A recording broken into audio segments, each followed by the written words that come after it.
I just recorded this entire video once already with my microphone on mute because I'm smart. If you hear children screaming in the background, I apologize. One of my neighbors refuses to control his spawn like a reasonable adult. The Blade itself by Joe Abercrombie, the first book in the First Law series. I went into this with high expectations because it was very highly recommended from a large portion of my audience. And what I learned is that when it comes to recommendations from my audience, I should definitely trust you guys. This book killed it in a lot of ways, and I'm going to kind of get into it while remaining vague because I know another big portion of my audience hasn't read this book, and I'm going to give it such a positive review.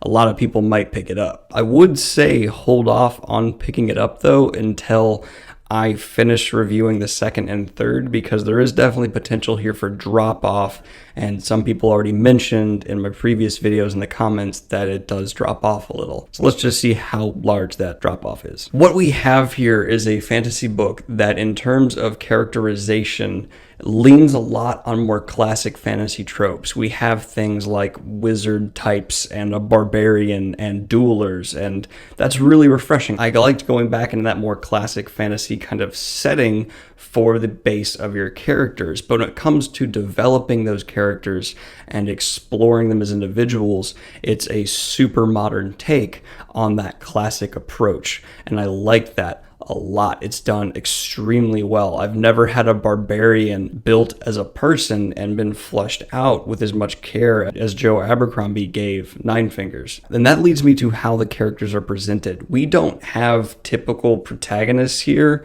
A lot of them are kind of people that we're following, and the spotlight is kind of divided up almost evenly between each character. There's no real main character here, but there's definitely some that are more good than the rest. But the tone throughout the series certainly implies that anyone can be taken out at any time. We have characters who are super resentful of their current status in life and have had horrible things happen to them that result in them being pretty bad people. And while there is a lot of this negativity, the characters still feel very well rounded. Joe Abercrombie kind of accomplished what I criticized Game of Thrones for not accomplishing before.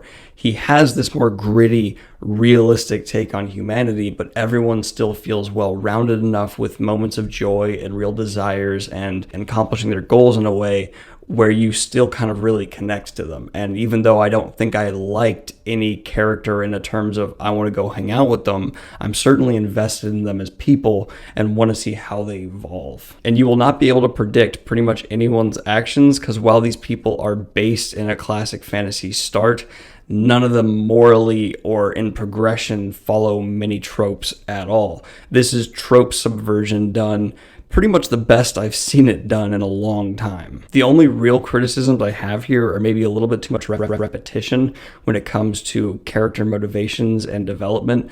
I get why the character is the way they are. Maybe the second or third time you tell me how they got there, I don't need a fourth and fifth. I get it. Accidents and horrible things happen, and now they're resentful. And this leads me to the world. What Joe Abercrombie chose to do here was have a very contained story. While not everyone starts in the same city, pretty much everyone ends up in one location, and this one location is never really taken a whole lot of time to develop and explore it, because the time that would be put to that is towards developing characters. Every bit of this book is about making these characters feel as real to you as possible, and it works. And I think this was a smart choice. You can easily expand the world of your series later on, but if you don't really develop the character in the beginning, your series will suffer. We saw this with Mistborn Era 2 quite a bit. That's my real takeaway from The Blade itself.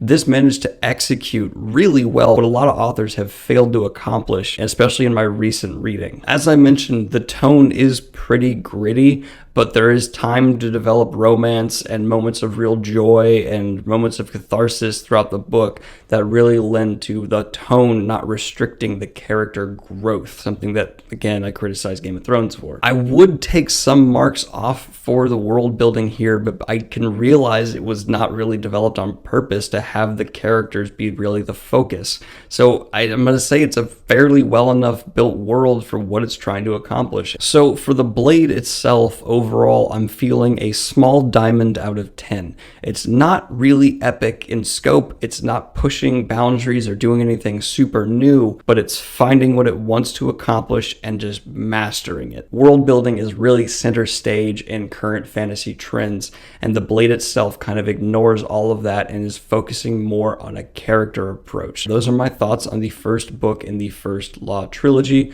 by Joe Abercrombie.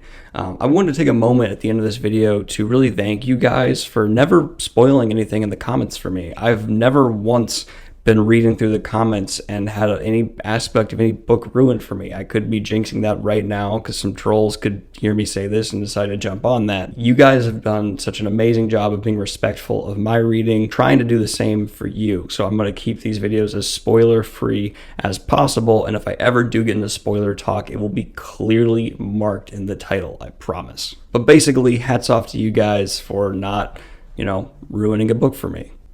But that's pretty much it for me. I hope you guys are having a wonderful day. I hope your week is starting off great. And like and subscribe if you've not already. If you want to support the channel, the Patreon is right there down below. The more supporters you get, the more I can focus on this channel. That's pretty much it for me.